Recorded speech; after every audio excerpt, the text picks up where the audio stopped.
Oui, les blagues sur les nains, ça passe partout.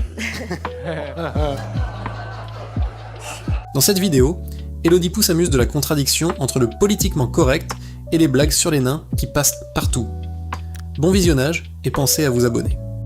Ça fait bizarre dit comme ça, mais oui, je me suis intéressée à un fait divers de nains. Vous n'avez pas pu passer à côté de ce fait divers. Une naine sociopathe s'est fait passer pour une petite fille de 6 ans pour se faire adopter par un couple qu'elle a ensuite essayé de tuer. Mon Dieu, mon Dieu, mon Dieu, comme disait Louis, dans quel monde vit-on?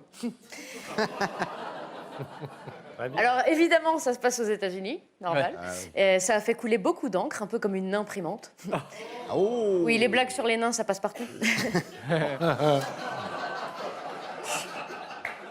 Et puis ce qui est bien, c'est que même si ça vole pas haut, ça leur passe quand même au-dessus de la tête. C'est ça qui est pratique. Natalia, 30 ans, s'est fait passer pour une fillette atteinte d'une maladie des os pour pouvoir être adoptée, dans une intention de nuire assez évidente. Quand ses parents adoptifs se sont rendus compte qu'elle était en fait adulte et qu'elle avait falsifié ses papiers, qu'est-ce qu'ils ont fait? C'est là que ça devient intéressant. Ils n'ont pas été à la police ou aux services sociaux ou dans une infrastructure quelconque. Ça aurait été trop normal. Non, ils ont à leur tour falsifié ses papiers pour lui donner 22 ans, la majorité américaine, et ensuite ils l'ont abandonné. Voilà. C'est n'importe quoi. Et c'est bête parce que écologiquement, le nain est parfait et ça prend son bain dans un lavabo, tout le monde y gagne. Et tout ceci n'est pas un scénario, ça ressemble à un scénario, mais malheureusement, c'est une histoire vraie. Et je peux vous dire que Pierre Bellemare doit se retourner dans sa tombe de ne pas pouvoir la raconter.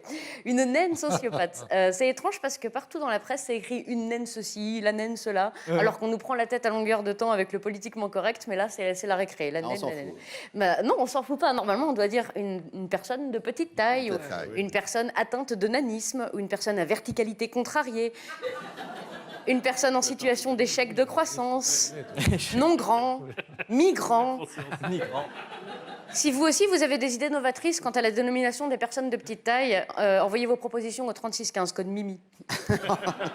Alors tout le monde se pose bien évidemment la question, comment peut-on ne pas se rendre compte qu'on est en face d'une personne à évolution interrompue et pas en face d'un enfant de 6 ans? Parce que visuellement, c'est quand même pas la même chose. C'est-à-dire quand tu regardes un cornichon, tu vois bien que c'est pas un petit concombre. C'est pas pareil.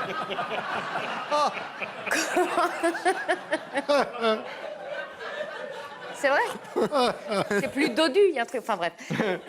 Comment ont-ils pu confondre? Y avait-il du brouillard le jour de l'adoption? Les parents portaient-ils les mêmes lunettes que Gilbert Montagnier? Ou bien se sont-ils dit, oui, cet enfant est bizarre, mais peut-être a-t-elle grandi à Rouen? Eh bien, je vous laisse juger par vous-même si la photo de l'enfant peut apparaître. Vous verrez que ça peut être trompeur et je n'ai plus de mots, donc il va falloir qu'elle apparaisse bien vite. Alors, on m'informe qu'il n'y a pas la photo. Mais alors moi qui l'ai vue. Quoi? Je l'ai envoyée. C'est trompeur. C'est incroyable, c'est vraiment... On dirait vraiment une... Bon, là, on a un peu gâché l'effet, mais je vous jure que c'est vrai. Croyez-nous sur parole. C'est incroyable. À une enfant, c'est une enfant de... Elle ressemble à une enfant. Et quand on la voit, on se dit, j'ai vu des enfants plus beaux, mais croyez-moi, j'ai vu des enfants plus moches. Si les parents ne se sont doutés de rien au début, ils se sont interrogés quand la petite Natalia a commencé à délaisser Petit Ours Brun pour regarder Colombo, quand elle a vidé son chocolat du matin dans l'évier pour aller se faire un latte macchiato Nespresso What Else, quand elle a jeté dans la cheminée le DVD de Blanche-Neige et les 7 personnes à agrandissement non progressif. Mais là où ils ont quand même flippé, c'est qu'un jour, et d'ailleurs c'était une nuit, la petite les a réveillés. Elle les a réveillés vers 4h du matin, oui, car elle dormait très très peu, comme un insomniaque. C'est pas très grave, ça arrive à la ménopause. Elle est rentrée dans leur chambre en disant « Papa, maman, j'ai fait un impitoyable cauchemar. J'ai rêvé que vous aviez fait un emprunt à taux négatif et que les banques centrales avaient ramené leur taux directeur à 0. Je peux dormir avec vous ?» Alors là, ils se sont dit, soit cette gamine est super intelligente, en même temps, il vaut mieux être un instruit qu'un inculte, soit il y a une couille dans le potage. En tout cas, elle a continué à les faire bien flipper jusqu'à presque leur causer un infarctus. Elle faisait des choses dangereuses comme les pousser dans les escaliers ou verser de la javel dans leur café. Mais après tout, qui sommes-nous pour juger des traditions des personnes à expansion non achevée? Bon. Au bout d'un moment, ils ont quand même pris les choses en main, pour essayer de la remettre dans le droit chemin. Ils ont appelé Pascal le petit frère, qui n'a pas réussi à en venir à bout. Alors ils ont été plus loin, ils ont fait appel à supernanisme. Supernanisme. Mais en vain. C'est pas mal ça. Ils n'ont pas, merci beaucoup. Ils n'ont pas été les seuls à se poser des questions, puisque la petite fille allant à l'école, elle a très vite éveillé les soupçons d'un instituteur. En effet, à la question « Que voudrais-tu faire quand tu seras plus grande ?» Elle a répondu, alors c'est de l'anglais, excusez-moi, « Shut the fuck up, you son of a bitch ». Ah oui. Ce qui veut dire « On a le temps de voir venir, vous m'avez l'air d'être un impatient ». Et puis elle a tenté en vain de créer un syndicat d'élèves afin d'obtenir des tickets resto et des congés payés en invoquant le code du travail. Tout ceci pour nous rappeler que l'habit ne fait pas le moine. Salut Jean-Luc. Et qu'il faut se méfier. L'autre, elle délivre ses messages personnels, tu sais. Et qu'il faut se méfier. Ce que l'on croit voir n'est pas toujours la vérité. Moi, si ça se trouve, je suis super vieille. Ça se trouve, j'ai... C'est quoi l'âge moyen de la revue de presse ? Dans l'équipe 22, je crois, 23. Ok, 200 ans, ça se trouve, j'ai 200 ans. Seulement, je fais plus jeune parce que je mange bio, que j'ai pas d'enfant et que je fous pas les pieds à Rouen. Peut-être que Jérôme est un nain, lui-même, monté sur des échasses, ce qui expliquerait la maigreur de ses cuisses. Peut-être.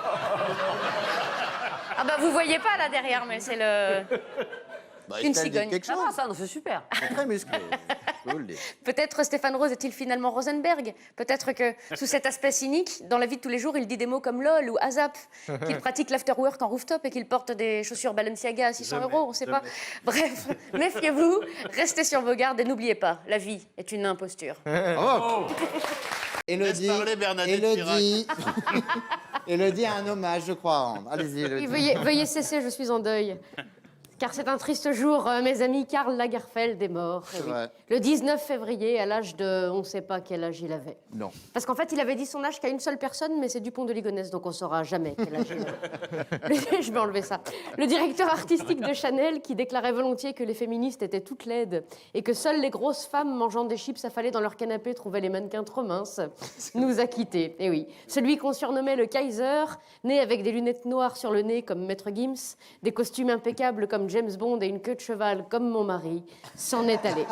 C'est vrai, je l'ai vu. Oui, j'avais hésité avec quelqu'un d'entre nous. Non, mais vous avez raison. La concurrence était rude. Regarde Jérôme, c'est vrai, c'est vrai. Il a rejoint André Courrèges, icône mode des années 60s, et ma grand-mère Hélène, icône mode des non-voyants. Elle s'habillait très mal. Le monde du fashion perd une icône qui, quant à elle, ne perdait pas une occasion de dire des énormités, telles que « si t'as pas envie qu'on touche à ta culotte, faut pas devenir mannequin » ou « j'aurais détesté avoir une fille moche ». Merci Carlos pour ces brillantes analyses qui d'habitude ne se font entendre que dans les PMU de Montluçon. C'est vrai, c'est beau, c'est polémique, c'est polémique et poétique, on dirait du Trump. Karl Otto Lagerfeld s'en va, lui qui aimait les hommes laisse pourtant tout son héritage à sa chatte. Il nous a... Il fallait la faire. Dit comme ça, c'est... Il a rayé. Raye ta chatte. Il nous a quittés, celui qui, né dans une famille riche et mort encore plus riche, se sentait proche du peuple, n'hésitant pas à poser fièrement en gilet jaune ou à créer des vêtements pour H&M. Il déclara un jour à la fin d'un défilé « Le luxe doit se démocratiser. Quand on a la chance de pouvoir porter du Chanel, il faut savoir le porter comme les gens portent leurs vêtements dans les supermarchés. » Alors, je ne sais pas quand est-ce qu'il a été faire ses courses dans un supermarché pour la dernière fois, mais du Chanel, on en voit très très peu. Du Charal, oui. Du Sheba, du Bordeaux Chanel, très bien. Mais du Chanel, très très peu. Mais après tout, est-ce que c'est ça qu'on demande à la mode? Coller à la réalité ou plutôt nous faire rêver? Oui. Si tant est que nous ayons le rêve de porter des vestes en forme d'armoire normande et des pantalons en pneus. C'est ce que je me demandais hier soir en regardant des défilés de mode, sauf que chose que j'avais jamais faite. Moi, la dernière fois que j'ai été à la mode, la mère morte s'appelait encore la mère malade. Je regardais donc marcher fièrement ces femmes maigres, savant mélange de tibia de cigogne surmonté de cuisses de grenouille sur cage thoracique de lévrier afghan, affublées de tenues toutes plus what the fuck les unes que les autres. Et je les trouvais trop maigres parce que j'étais affalée dans mon canapé en mangeant des chips, bien évidemment. Trop maigres, ces femmes qui sourient une fois tous les solstices d'été et avec qui je partage le point commun d'avoir souvent envie de manger des Twix. Ces peaux sur les os qui défilent devant des gens arborant la même expression faciale qu'un fils de prostituée le jour de la fête des pères. Ah, les défilés de mode. Cette comédie humaine, précieuse et ridicule, où des gens qui savent pas quoi faire de leur pognon font semblant d'adorer des vêtements créés par des gens qui savent pas quoi faire de leur chute de tissu, visiblement.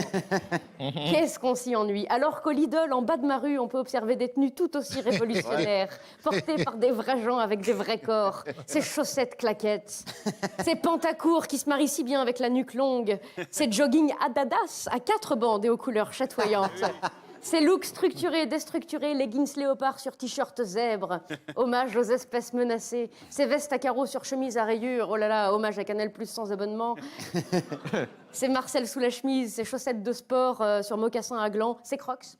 les Crocs. Ces chaussures à talons taille 26, spécialement créées pour que des petites filles de 6 ans puissent ressembler à des travailleuses de la nuit comme maman. Ces ensembles au motif camouflage de l'armée taille 6 ans, spécialement créés pour que des petits garçons puissent se sentir forts, fiers et virils et obtenir le CAP chaudronnerie comme papa. Elle est là, la mode, elle est dans la rue, la liberté du prêt-à-porter. Ils sont dans nos quartiers, les avant-gardistes qui font fi des dictats, n'hésitant pas à porter 18 couleurs en même temps. Ces héros du quotidien n'hésitant pas à sacrifier l'équivalent d'un mois de cantine scolaire pour se payer une fausse écharpe Dolce d'Habana. Ces révolutionnaires de la tendance sur qui le regard des autres n'a aucune importance et qui font honneur au dicton « le ridicule ne tue pas ». Adieu donc, Karl Lagerfeld, va rejoindre les paillettes éternelles et les fontaines à champagne. Nous penserons à toi à la caisse du Primark ou dans les cabines d'essayage de chez Vetafer. Tu nous as un jour dit que tu étais nymphomane de la mode qui n'atteignait jamais l'orgasme. Nous te souhaitons néanmoins d'atteindre le 7e ciel. Bravo! Regardez le dessin. On sait tailler des costards dans la revue de presse. Pensez à vous abonner.